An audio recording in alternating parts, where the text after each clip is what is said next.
They asked me a bunch of questions about life at home and stuff. Meanwhile, my mother was taken in for questioning too. She refused to acknowledge me as male and insisted I was her daughter. Because she was, delusional and stuff, I wasn't allowed to go back home but got put with a foster family and went through loads of therapy and stuff. The worst part was that literally overnight, I lost everything. My mother, my home, all my toys, all my clothes. I moved school, so lost all my friends. They cut all my hair off and told me I wasn't a girl anymore. It was really, really traumatic. The first foster home wasn't that great.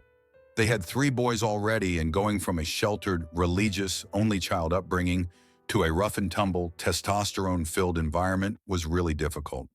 They tried to force me to a masculine, and I was just too confused about what they wanted. Anything girly was reprimanded, and I felt so lost and alone because nothing I did was right. I tried to commit suicide when I was 11 and again at 13 because I didn't feel I fitted in anywhere. After the second attempt, they moved me to a different foster family who were awesome. I consider them to be my parents. They actually stood up for me. The first thing was that they let me grow my hair. From when I got taken into care, they buzzed my hair short and I hated it. They always had to hold me down and do it forcibly while I was crying and fighting. My new parents flatly refused to do it and said that loads of boys had long hair.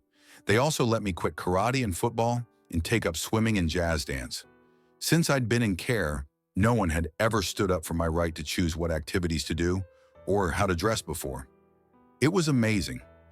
In the end, I came out of it with a pretty healthy gender identity. I'm a guy, but not the most butch guy ever. But I'm fine with that. I went through school and got my degree and have a pretty good job and an amazing, supportive wife.